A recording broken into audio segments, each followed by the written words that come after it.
रूहानी चैनल के दोस्तों अस्सलाम वालेकुम। सिलसिला अबकरी मैगज़ीन। मौजूदा मंजिल तक मैं सीढ़ी से पहुंचा हूं, ना कि लिफ्ट से। एक टेलर मास्टर ने कहा, एक अच्छा कोट तैयार करना कोई आसान काम नहीं है। कोट तैयार करने का पूरा अमल इतना पेचीदा है कि कोई शख्स काफ़ी मालूमात और तजर्बा के बगैर इसको बखूबी अंजाम नहीं दे सकता। मैंने इस राह में एक उम्र सर्फ की है। इसके बाद ही ये मुमकिन हो सका है कि मैं शहर में सिलाई की एक दुकान कामयाबी के साथ चला सकूं। टेलर मास्टर ने अपनी कहानी बताते हुए कहा कि अवलन मैंने एक टेलर मास्टर की शागिर्दगी की। इसके यहाँ 5 साल तक कोट की सिलाई और कटाई का काम सीखता रहा। 5 साल की मुसलसल मेहनत के बाद मैं इस काबिल हो गया कि मैं एक आम कोट सी सकता था।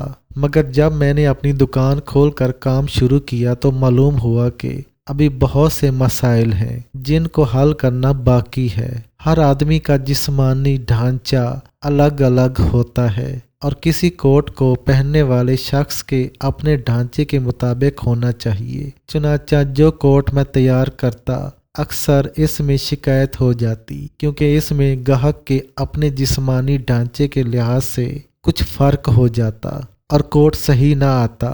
इस तजर्बे के बाद मैं इस नतीजे पर पहुंचा कि इंसानी जिस्म की बनावट के अच्छे मुताले के बगैर ये नामुमकिन है कि मैं एक मेयारी कोट तैयार कर सकूं। मैं एक ग्रेजुएट था। मैंने बाकायदा अनाटॉमी का मुताला शुरू कर दिया और इंसानी जिस्म के ऊपर की साख्त के बारे में पूरी मालूमात हासिल की। इस मुताले में मुझको मज़ीद 5 साल लग गए। इस तरह 10 साल की मेहनत के बाद ये मुमकिन हुआ कि मैं हर शख्स के जिस्म से ठीक ठीक मुताबिकत रखने वाला कोट भी मैं इस तरह तैयार कर सकता हूँ कि कहीं कोई शिकन तक ना हो।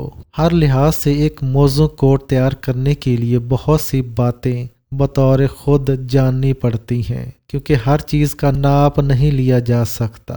एक टेलर मास्टर जिस्म के जिन हिस्सों का नाप लेता है, अगर इसका इल्म इतना ही हो तो वो कभी एक मेयारी कोट तैयार करने में कामयाब नहीं हो सकता। टेलर मास्टर ने अपने फ़न के बारे में इस तरह बात की और भी कई बातें बताईं और मुझे ऐसा महसूस हुआ जैसे मैं तामीर मिल्लत के मौजू पर एक तजर्बा कार आदमी का लेक्चर सुन रहा हूँ। ये हकीकत है कि हमारे जो माशी और समाजी मसाइल हैं, इनमें वही तरीक़ा कार आमद है जिससे मज़कूरा टेलर मास्टर ने कामयाबी हासिल की, यानी लिफ्ट की बजाय सीढ़ी से चढ़ना। ज़िंदगी में कोई छलांग नहीं। यहाँ ऐसा कोई बटन नहीं है कि आप इसको दबाएं और अचानक एक लिफ्ट मुतहरक होकर आपको ऊपर पहुंचा दे। यहाँ तो जीना ब जीना ही सफ़र तय किया जा सकता है। आप सीढ़ी के ज़रिए अपनी ज़िंदगी को कामयाब बनाकर एक लिफ्ट ख़रीद सकते हैं, मगर लिफ्ट के ज़रिए अपनी ज़िंदगी को कामयाब नहीं बना सकते।